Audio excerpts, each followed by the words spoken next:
haddaba marka vergences maxay tahay horta qeexidda aan kooda horta qeexno what is vergences qeexid ahaan vergences saan hore usoo sheegay waa dhaqdhaqaaqa ay suubiyaan labada indhood si iska soo horjeeda opposite direction labada indhood baa dhaqdhaqaaqa suubinaya laakiin si iska soo horjeeda u suubinaya marka la rabo in la dhaho vergences ay jiro dhaqdhaqaaqa vergence waaye waa inay saddex shayba jiraan number 1 waa inay binocular tahay labada indhood inay dhaqdhaqaaqa suubinayaan number 2 simultaneous inay isku hal waqti ay suubinayaan number 3 disjugate movement waxa la dhaqdhaqaaqa opposite ka iska soo horjeedo waxaan hore soo sheegnay cashirkeena versionska dhaqdhaqaaqyada wada jira in la dhahay conjugate movement conjugate waa dhaqdhaqaaqa wada jirka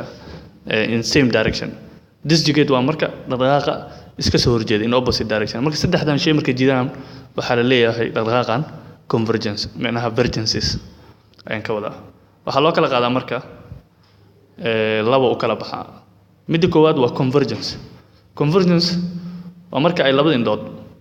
ba soo eegayaan dhinaca sanka adduction labada indhood ba waxay soo fiirinayaan dhinaca sanka markaas waxa la yiraahdaa convergence tusaale hadda sawiradan labada indhood waxay ku jiraan ciyaalka saa u jeedaan dhinaca gudaha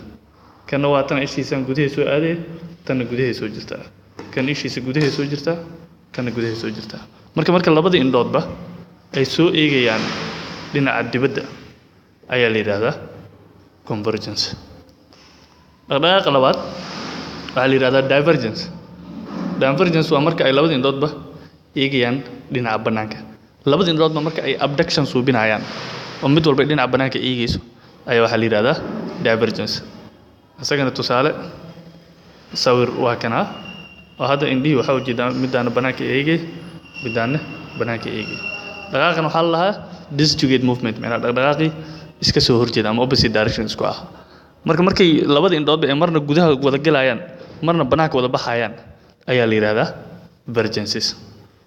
waxaan rajaynayaa in ashirkaas oo idin aqoonfacay dhaqdhaqaaqyadan intaas loo kala qaadaa